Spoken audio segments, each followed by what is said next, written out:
आपका विद्यार्थी चैनल में बहुत बहुत स्वागत है। जैसा कि मैंने आपको 9th क्लास में पिछली बार मैंने पढ़ाया था, आपको प्रोनाउन चैप्टर पढ़ाया था। तो प्रोनाउन चैप्टर में मैंने आपको प्रोनाउन की डेफिनेशन बता दी थी और इसके बाद मैंने उसके काइंड्स के बारे में बताया हुआ था और मैंने आपको 2 काइंड्स या 3 काइंड्स एक्सप्लेन भी कर दिए थे और पर्सनल प्रोनाउन बता दिया था आपको मैंने चार्ट बता करके पर्सनल प्रोनाउन होता क्या है और इसमें कौन कौन से पर्सन आते हैं। और इसके बाद बताया था मैंने आपको रिलेटिव प्रोनाउन। और फिर इसके बाद थर्ड पार्ट है आपका अब इंट्रोगेटिव प्रोनाउन। अब ये जानते हैं यहाँ पर कि इंट्रोगेटिव प्रोनाउंस होते क्या हैं। फिर नेक्स्ट जो इसके पार्ट्स जो हैं, इंट्रोगेटिव के बाद डेमोन्स्ट्रेटिव, एम्फेटिक, रिफ्लेक्सिव, इंडेफिनिट और लास्ट है जो आपका रेसिप्रोकल, वो बताने जा रहा हूँ मैं। तो पहले आपको देखेंगे हम इंट्रोगेटिव प्रोनाउन। तो इस चीज़ को स्टार्ट करने से पहले आपसे एक ही रिक्वेस्ट है कि आप इस चैनल को ज़्यादा सब्सक्राइब कीजिए, लाइक कीजिए, कमेंट कीजिए और शेयर कीजिए ताकि ये नॉलेज जो है सभी के पास जाए। तो अब ज़्यादा टाइम लेते हुए इसको स्टार्ट करते हैं। हम लोग पढ़ने जा रहे हैं यहाँ पर इंट्रोगेटिव प्रोनाउंस। इनका मीन्स क्या होता है? ऐसे प्रोनाउंस जो क्वेश्चन वर्ड को इंडिकेट करते हैं, क्वेश्चन वर्ड को बताते हैं। अब जैसे कि यहाँ पर बोला जाए इंट्रोगेटिव प्रोनाउंस, मतलब इंट्रोगेटिव वर्ड्स कौन कौन से हैं। जैसे कि आपका वर्ड हो गया व्हाट, विच, वेयर, व्हाई। तो ये जो आपके क्वेश्चन वर्ड्स हैं, अगर इसको डिफाइन करना चाहें तो डिफाइन कर सकते हैं यहाँ पर ऐसे प्रोनाउंस जो इंट्रोगेटिव वर्ड्स को बताते हैं, उसे हम लोग इंट्रोगेटिव प्रोनाउंस कहते हैं। जैसे कि अगर एग्जांपल लेना चाहें,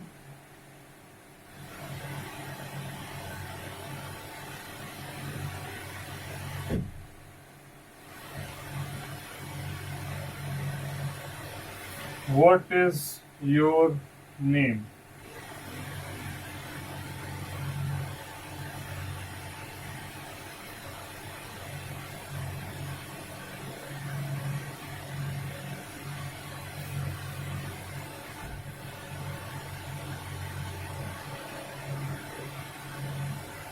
वेयर इज सुरेश।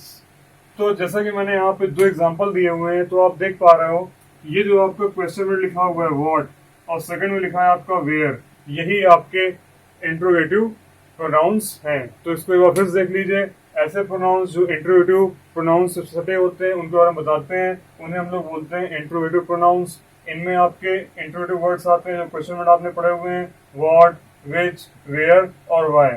और इनका मैंने यूज करके यहाँ पे आपको 2 सेंटेंस बताए हुए हैं। तो ये है आपका इंट्रोगेटिव प्रोनाउंस। अब नेक्स्ट देखते हैं इसके बाद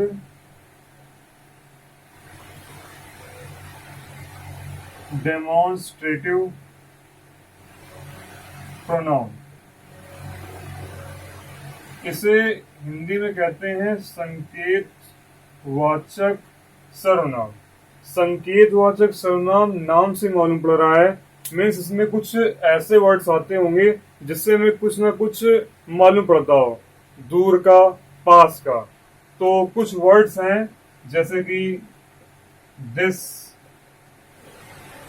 दैट, दीज और दोज। अगर इन वर्ड्स की बात की जाए तो ये यूज कहाँ किए जाते हैं? दिस आपका वर्ड जो होता है पास के लिए, जैसे कि बोलते हैं यह मेरी कार है, तो दिस इज माई कार। जो सेंस आपका दिस में होता है वही सेंस आपका होता है दीज में। तो आप सीधे सीधे ये सिंपल समझ सकते हो कि दिस और दीज ये दोनों आते हैं पास के सेंस के लिए, और डैट और दोज ये आते हैं दूर के लिए। अगर इसको एग्जाम्पल बताना चाहें, जैसे कि बोलते हैं कि वो मेरी साइकिल है, तो डैड इज माई साइकिल या बाइसिकल, ठीक है। और जैसे कि यह मेरा बैग है, दिस इज माई बैग, ये मेरे पंखे हैं, दीज आर फैंस। तो इस तरह से जो पास की चीज का सेंस जो क्रिएट करता है वो है वर्ड आपका दिस और दीज। ऐसे ही दूर के लिए डैड और दोस्त, जैसे कि वे मेरे दोस्त हैं, दोज आर फ्रेंड्स। अगर जैसे मान लीजिए अगर डैड का यूज करके बनाए, वह मेरी कारें हैं, तो that are cards that are my cards. ठीक है, तो इस तरह से हम यहाँ पर इन वर्ड्स को इसमें पढ़ेंगे। तो डेमोन्स्ट्रेटिव प्रोनाउन को हम लोग हिंदी में बोलते हैं संकेतवाचक सर्वनाम, और इसका जो अगर बोला जाए डेफिनेशन क्या है, तो मीन्स ऐसे प्रोनाउन जो हमें किसी प्रोनाउंस की स्थिति के बारे में बताते हैं कि वो दूर है कि पास है। तो इन प्रोनाउंस में हम इन 4 वर्ड्स को पढ़ेंगे। तो इसमें आपका तो पास के लिए मैंने आपको बताया कि दिस और दीज, दूर के लिए बताया मैंने डेट और दोस, मीन्स ऐसे प्रोनाउंस जो हमें किसी वस्तु के बारे में या किसी इंसान के बारे में, स्थिति के बारे में बतावे, वो आपके कहलाते हैं डेमोन्स्ट्रेटिव प्रोनाउंस। तो इनमें हम लोग इन 4 वर्ड्स के बारे में पढ़ेंगे, दिस, डेट, दीज और दोज।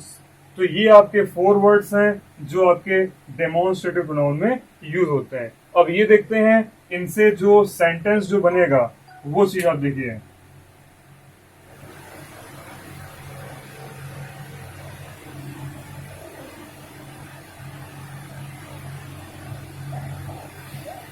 तो लिखा हुआ है दिस वर्ड, अगर इसका एग्जांपल देखा जाए, दिस इज माई पेन, यह मेरा पेन है। तो इसका मीन्स यहां पर यह है कि ये पेन पास में रखा हुआ है, इसलिए यहां पर वर्ड यूज हुआ है दिस। सपोज मेरा जो बैग है वो दूर रखा हुआ है, तो उसके लिए यहां पर लिखेंगे that, that is my bag. ठीक है, अब दूर के सेंस के लिए दैट यूज हो गया क्योंकि भाई बैग दूर रखा हुआ था, पेन पास में रखा हुआ था, तो दिस यूज हो गया। अब बारी आती थी इसकी,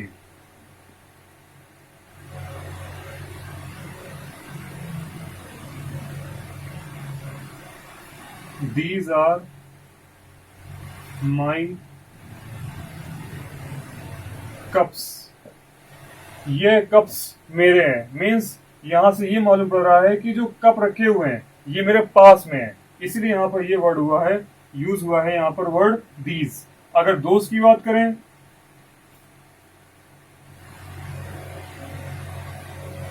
दोज आर माई फ्रेंड्स, वे मेरे दोस्त हैं। तो यहां पर हमें देखा कि इसका जो मीन्स आ रहा है वे मेरे दोस्त हैं, मीन्स जो मेरे दोस्त हैं, जो फ्रेंड्स हैं वो दूर खड़े हुए हैं, इसलिए यहां पर जो दोस्त वर्ड यूज हुआ है वो आया हुआ है माई फ्रेंड्स के लिए। तो इस तरह से आपका ये डेमोन्स्ट्रेटिव प्रोनाउन कंप्लीट हुआ। जिसे नोट डाउन कर लीजिए ताकि मैं इसके बाद आपको इरेज करने के बाद बताता हूं नेक्स्ट रिफ्लेक्सिव प्रोनाउन। तो अब देखते हैं यहाँ पर रिफ्लेक्सिव प्रोनाउन। जैसा कि मैंने आपको बताया था कि रिफ्लेक्सिव प्रोनाउन जिसमें कुछ प्रोनाउंस ऐसे होते हैं जिनमें कि हम लोग, या फिर आप ये समझ सकते हो कि प्रोनाउन को एक नया प्रोनाउन इंडिकेट करने के लिए, एक नया प्रोनाउन बनाने के लिए जो सेल्फ वर्ड लगता है, सेल्फ और सेल्फ्स, वही आपके होते हैं रिफ्लेक्सिव प्रोनाउन। जैसे कि बात की जाए यहाँ पर my self, themselves, ourselves, itself। तो ये जो वर्ड लास्ट में सेल्फ लगा हुआ है, सेल्फ लगा हुआ है, सेल्फ लगा हुआ है, सेल्फ लगा हुआ है, ऐसे ही आपका होता है हर सेल्फ, फिर आपका आता है हिम सेल्फ। तो यही आपके जो वर्ड्स में लास्ट में लगे हुए हैं यही हैं आपके रिफ्लेक्सिव प्रोनाउंस। अगर इनकी डेफिनेशन देखी जाए तो आप इस तरह समझ सकते हो, ऐसे प्रोनाउंस जिनको एक नया प्रोनाउन देने के लिए बनाया जाता है, मीन्स ऐसे प्रोनाउन जिसमें हम लोग सेल्फ सेल्फ लगा करके एक नया प्रोनाउन बना देते हैं, उसे हम लोग बोलते हैं रिफ्लेक्सिव प्रोनाउन। और एक बात और याद रखिएगा, जो रिफ्लेक्सिव प्रोनाउन होता है इसमें सब्जेक्ट और ऑब्जेक्ट दोनों एक ही होता है। जैसे अगर एग्जांपल की बात की जाए यहाँ पर, आई हर्ट माई सेल्फ, तो मैंने यहाँ जो एग्जाम्पल लिखा हुआ है आई हर्ट माई सेल्फ, और सेल्फ का मीन्स आता है स्वयं के लिए, और यहां पर आई का जो आई का जो पजेसिव होता है वो होता है माई, मीन्स आई के साथ जो अपने इंग्लिश लगाते हैं वो हमेशा माई वर्ड यूज की जाती है। और हम लोग यहाँ पर रिफ्लेक्सिव प्रोनाउन मीन्स यहाँ पर जो माई शब्द लगा हुआ है ये पूरा वर्ड आई के लिए, अगर इसका हिंदी मीन्स समझा जाए तो समझ सकते हैं यहाँ पर मैं स्वयं को हर्ट करता हूँ। तो मीन्स यहाँ आपने देखा कि जो आई वर्ड आया है और माई सेल्फ आया है ये दोनों एक ही वर्ड है। मीन्स आप सीधे ये समझिए कि जिसमें सब्जेक्ट और ऑब्जेक्ट दोनों एक ही दूसरे को बने हुए हैं, एक दूसरे को इंडिकेट करते हैं, वही आपका आ जाएगा रिफ्लेक्सिव प्रोनाउन में। क्योंकि रिफ्लेक्सिव प्रोनाउन और इसके बाद आता है आपका एम्फेटिक प्रोनाउन, ये दोनों अलग अलग हैं, इन्हें आप अलग मत समझिएगा। भले ही दोनों पार्ट अलग अलग हैं लेकिन कभी कभी कुछ चीजें आपके दिमाग में एक हो जाएंगी। तो सीधे ये समझिए कि जो रिफ्लेक्सिव प्रोनाउन है उनमें ये वर्ड्स आपको मिलेंगे और इनके जो सब्जेक्ट होंगे वो आपके सेम होने चाहिए। मीन सब्जेक्ट और ऑब्जेक्ट दोनों का रिलेशन सेम से होगा। जैसे कि आई के साथ जो लगता है वो माई के साथ जो लगता है वो आपका आई लग जाता है, देम के लिए जो लगता है वो दे हो जाता है। अगर अवर सेल्फ की बात की जाए तो वी लगता है, इट सेल्फ जिसके साथ लगता है वो आपका इट होता है। अगर हर सेल्फ की बात की जाए वो है आपका सी, अगर हिम सेल्फ की बात की जाए तो वो है आपका ही। तो इन वर्ड्स के साथ में ये वर्ड्स स्वयं के अर्थ के लिए यूज किए जाते हैं। तो एक बार फिर समझ लीजिए, रिफ्लेक्सिव प्रोनाउन जो होता है वो आपका सब्जेक्ट और ऑब्जेक्ट दोनों एक ही को इंडिकेट करता है। और ये ध्यान रखिए कि आई के साथ माई सेल्फ लगता है, दे के साथ देमसेल्व्स होता है, SELVES नॉट SELFF, सेल्फ नहीं होता, यहाँ सेल्फ होता है दे के लिए। वही हाल यहाँ वी के लिए होता है, इट के लिए इट सेल्फ होता है, सी के लिए हर सेल्फ होता है और ही के लिए हिम सेल्फ होता है। अगर एक एग्जांपल और लें उस चीज को देख लीजिए, जैसे कि मैंने यहाँ लिखा we do this work ourselves. तो यहाँ पर देख पा रहे हो आप जो ये वर्ड लिखा हुआ है वी और आवर सेल्फ, ये दोनों एक दूसरे से रिलेट हैं। मीन्स यहाँ पर सब्जेक्ट और ऑब्जेक्ट दोनों एक ही के पर्पज से आए हुए हैं।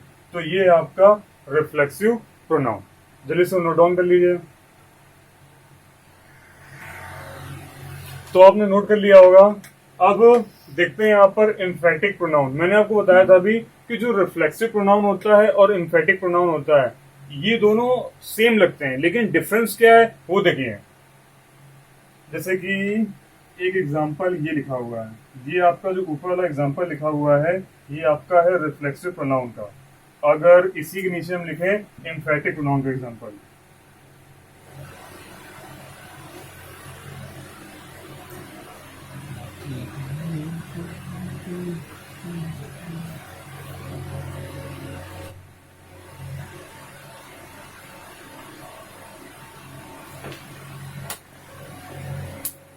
तो जैसा कि मैंने यहाँ पे लिखा आई हर्ट माई सेल्फ, और यहाँ पे लिखा है आई माई सेल्फ वॉश क्लॉथ्स। तो यहाँ पे डिफरेंस क्या है?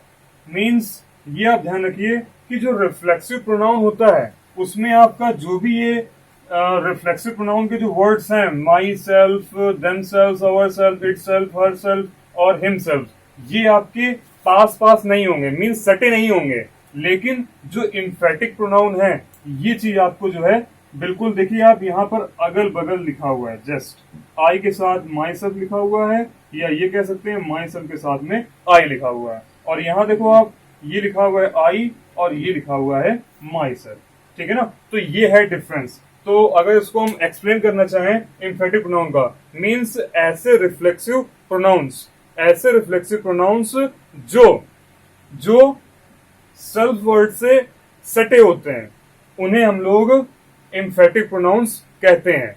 अगर थोड़ा सा डिटेल समझें तो डिटेल में ये समझ सकते हैं कि जो भी एम्फेटिक प्रोनाउंस के जो सब्जेक्ट होते हैं वो आपके सेल्फ वर्ड्स का जो परिणाम होता है। अगर इसका हिंदी मीन्स क्रिएट करें, I myself wash clothes, means मैं स्वयं कपड़े धुलता हूं।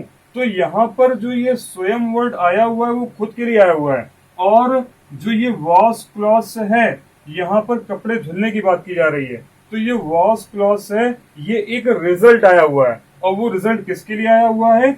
आई के लिए। और आई इंडिकेट किसके साथ कर रहा है, माई के साथ। तो यहाँ पे दो डिफरेंस है, एक आपका आई के साथ माई शब्द लगा हुआ है, मीन्स जो भी आपके प्रोनाउंस होंगे वो आपके सेल्फ वर्ड्स के साथ सटे होके लिखे होंगे, और दूसरा ये जो आपका सब्जेक्ट है मीन्स जो आपका प्रोनाउन आई लिखा हुआ है ये आपका पूरे सेंटेंस का एक परिणाम तय कर रहा है। यही आपका एम्फेटिक प्रोनाउन है। अगर फिर से समझना चाहे तो ये समझ सकते हैं कि जो एम्फेटिक प्रोनाउंस होते हैं वो अपने सेल्फ वर्ड के साथ बिल्कुल अटैच होते हैं, मीन्स जुड़कर लिखे होते हैं। तो इन सेंटेंसेस को, इस टाइप के सेंटेंसेस को हम लोग एम्फेटिक प्रोनाउन कहते हैं। तो ये है इसमें डिफरेंस। अगर एक एग्जांपल और लेना चाहें उसे देख लीजिए।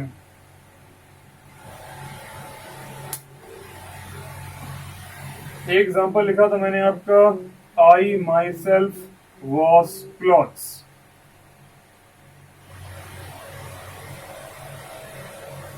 दूसरा एग्जांपल हम लोग देख सकते हैं यहां पे,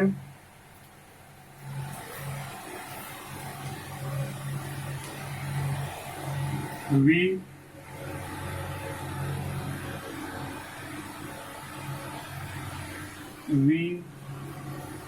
ourselves did it।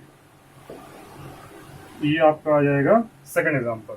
देख सकते हो आप यहाँ पर, जैसे आई के साथ माई सेल्फ साथ साथ लिखा हुआ है, वैसे वी के साथ यहाँ पर आवर सेल्फ साथ में लिखा हुआ है, और ये जो इस पूरे टेंस का जो रिजल्ट आ रहा है वो वी से रिलेटेड है, वी से जुड़ा हुआ है।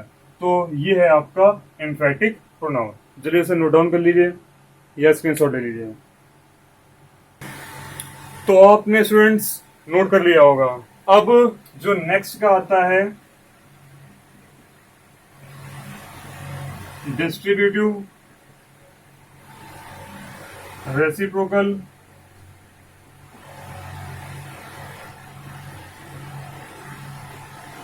और इंडेफिनिट।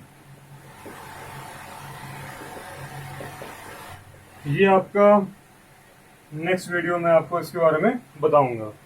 जो भी मैंने आपको आज बताया, इंट्रोगेटिव, रिफ्लेक्सिव, एम्फेटिक, इन्हें आप घर पर बहुत अच्छे से पढ़िए, और जो भी प्रॉब्लम्स हो वो आप कमेंट बॉक्स में कमेंट कीजिए। बाकी मैं यही कहना चाहूंगा, जो भी मैंने आपको बताया है बहुत ही ज्यादा आपको डिस्क्राइब करके बताया होगा, और आपको ज्यादा प्रॉब्लम नहीं होगी समझने में। अगर कोई प्रॉब्लम होती है तो आप प्लीज कमेंट बॉक्स में कमेंट कीजिए और शेयर कीजिए। और जो कि आपका नेक्स्ट क्लास जो रहेगी वो आपकी डिस्ट्रीब्यूटिव प्रोनाउन, रेसिप्रोकल प्रोनाउन और इंडेफिनिट प्रोनाउन की रहेगी। और जब ये आप कंप्लीट हो जाएंगे तो इससे जुड़े हुए जो क्वेश्चंस आपकी क्लास में कैसे पूछे जाते हैं वो चीज मैं आपको बता दूंगा। मीन्स आपकी ये एक्सरसाइज जो इसकी है वो आपकी कंप्लीट हो जाएगी। तो नेक्स्ट क्लास में आपका प्रोनाउन कंप्लीट हो जाएगा, और फिर जो नेक्स्ट है आपका वो आपको बताया जाएगा।